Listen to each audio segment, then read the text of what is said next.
banyak anak, banyak rizki. Iya. Jadi ungkapan banyak anak, banyak rizki itu. Dulu ungkapan yang sebenarnya benar dari satu sisi. Tapi perlu diluruskan adanya pemahaman-pemahaman yang menyimpang dari ungkapan ini. Ini ungkapan muncul atau banyak terdengar setelah adanya gerakan KB. Keluarga berencana itu sebenarnya sebuah istilah yang bagus ya. Tapi ternyata di balik itu sebenarnya mencukupkan dengan 2 anak.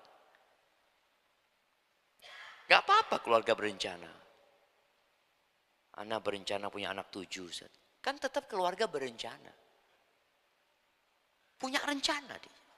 Jadi memang yang masalah, yang tadi anak katakan banyak anak banyak rezeki itu, ketika orang tua ini memikirkan itu tapi tidak merencanakan. Oke betul, setiap anak punya rezekinya. Tapi harus ada perencanaan yang matang. Mau lahiran anaknya, ya dia akan bawa rezeki sendiri. Loh iya tuh harus siapkan buat lahiran tuh bayar gitu loh. Bayar betul. Makanya ada orang yang berencana dia mau punya anak, dia berencana, anak nabung. Soalnya biaya untuk bersalin itu ya berapa sekarang kalau normal? Nah, berapa? 1,5. 1,5 gitu kan. Dia merencanakan. Anak mau punya anak, ya bismillah. Dan anak itu memang sebagaimana disebutkan. Bawa rizki anak itu. Tapi bukan berarti orang tua, ya sudah terserah bikin anak lagi. Seperti itu. Istrinya baru lahiran dapat 2 bulan, bismillah. Bikin anak lagi, loh ini baru 2 bulan. Iya Ustaz, kan bawa rizki sendiri Ustaz. Nah, makanya dalam agama kita pun perencanaan itu ada. Sebagian kita menikah dan ingin memiliki anak, itu yang normal ya. Karena sudah muncul sekarang orang nikah nggak pengen punya anak.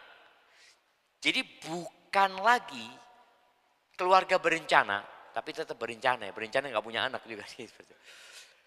Jadi kalau dulu 2 anak cukup, muncul usaha yang lebih parah. Nggak punya anak.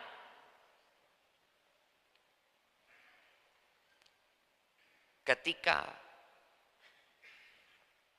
perkara ini dijadikan acuan oleh masyarakat, maka akan ada negara-negara yang tutup.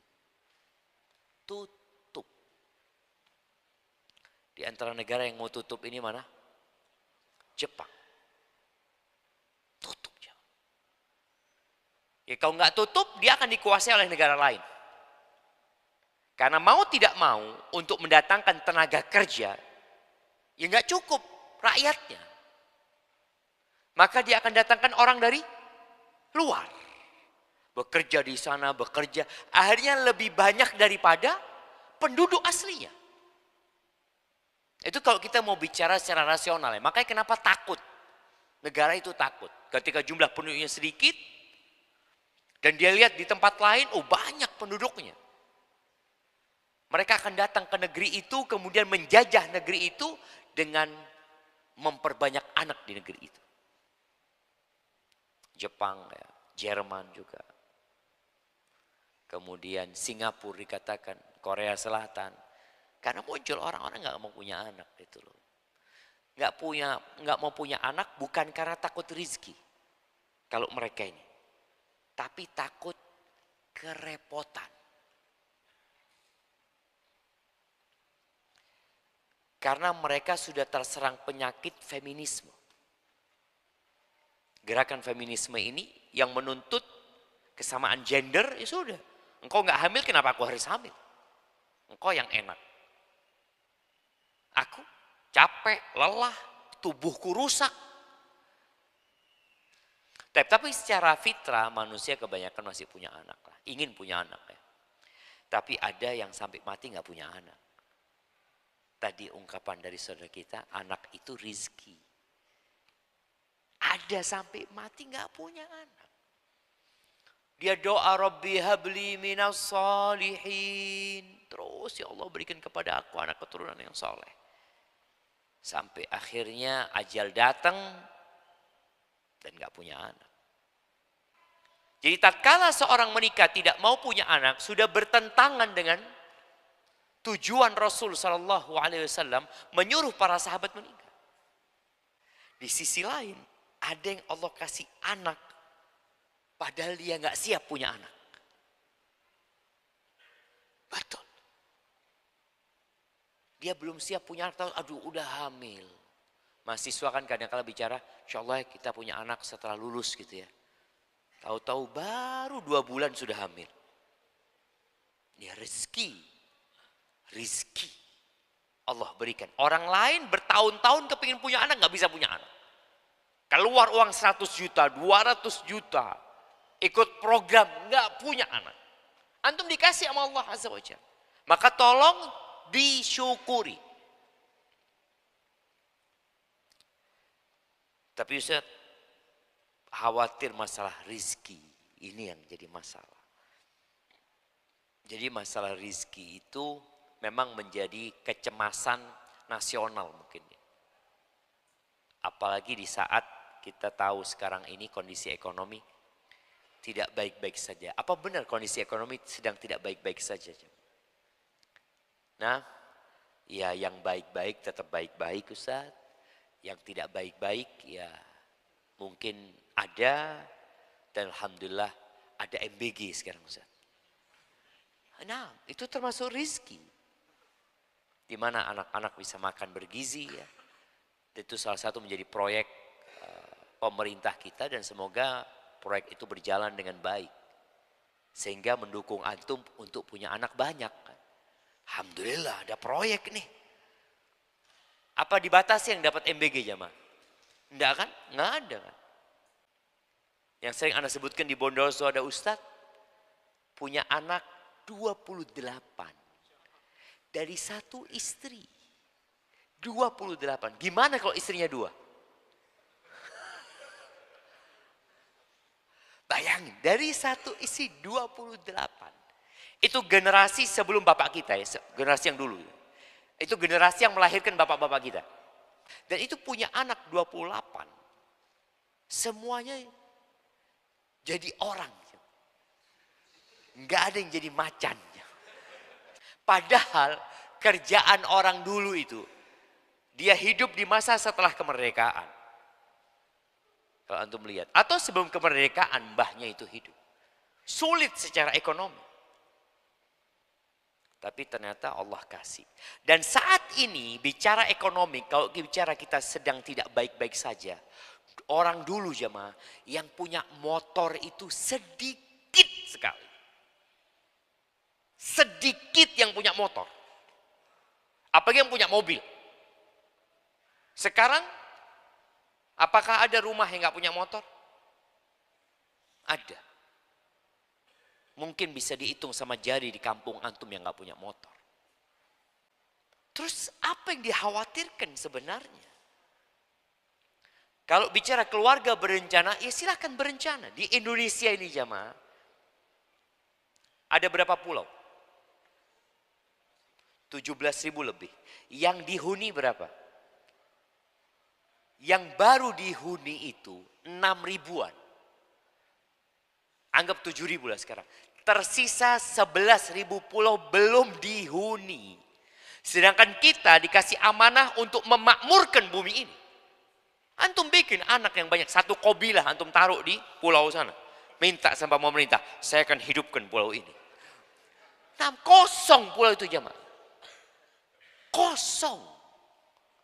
Ketika tidak ada penghuninya, nanti dicaplok sama negara mana, dicaplok sama negara mana. Karena nggak ada penghuninya. Maka perlu, karena dulu program Pak Harto itu pemerataan penduduk ya. Dengan adanya transmigrasi. Cukup antum transmigrasi sama istri antum.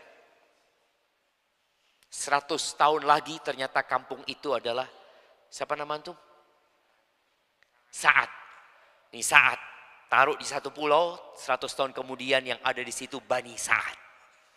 Semua anak keturunannya Sa'ad. Wallahi sahih jemaah. Jadi kalau bicara kobilah-kobilah di masa lalu itu, memang mereka menempati kampung itu ya kobilah itu. Ya suku itu. Mereka berkembang, mungkin bahasanya masa berkembang biak. Apa bahasanya? Masa berkembang biak jemaah? Ya enggak lah jemaah. Jadi ungkapan banyak anak banyak rezeki itu ya dari satu sisi benar sebenarnya. Tapi bukan berarti kita berkeluarga tanpa berencana. Yang Anda contohkan tadi, engkau punya anak, ya sudah nunggu kalau bisa anaknya ini sampai disapih. Nanti baru bicara nambah anak lagi. Walaupun enggak Ustaz, karena program anak ini 22 anak. Kalau nunggu disapih, tua istri anak nanti Ustaz. Ya sudah enggak masalah. Punya perencanaan matang. Antara Hasan sama Husain itu dikatakan satu kali suci. Antara Hasan sama Husain, anaknya Fatimah, anaknya Ali bin Abi Thalib, cucunya Rasul sallallahu alaihi wasallam. Jadi setelah nifas, kemudian bersih, lalu hamil lagi. Punya anak Husain radhiyallahu taala anhu. Ingat, anak itu nggak makan rezekinya orang tua. Anak itu tidak makan rezekinya orang tua. Loh Ustaz, anak ini sebelum punya anak gajinya 2,5 juta. Punya anak tetap Ustaz. Mana katanya anak itu, akhirnya anak itu makan rezekinya anak. Enggak. Terlalu sempit ketika seorang berpikir rezeki itu adalah gaji. Terlalu dangkal ketika seorang berpikir anak itu dapat rezekinya dari orang tuanya. Enggak selalu dari orang tuanya, bisa jadi lewat orang lain. Ketika anak itu lahir tahu-tahu dapat hadiah. Hadiah itu diberikan kepada siapa? Kepada anak. Rizkinya tuh anak. Anak itu belum lahir saja sudah dicatat rizkinya. Allah Azza wa Jalla mengatakan wa ma min dabbatin fil ard di surat Hud ayat 6 ya. Wa ma min dabbatin fil ardi illa 'ala Allahi rizquha wa ya'lamu mustaqarraha wa mustawda'aha kullun fi kitabim mubin. Dan tidak ada suatu binatang melata pun di bumi ini melainkan Allah yang menanggung rizkinya. Dan subhanallah ya, rizki itu tidak ikut ijazah. Jangan antum berpikir yang kuliah di STD ini, rizki antum akan lebih banyak daripada yang lulus pondok. Anak satu zat STDI lagi. Itu pondok aja. Terus rizkinya lebih banyak mana? Nggak ada urusan sama ijazah dan tidak ada urusan sama ilmu.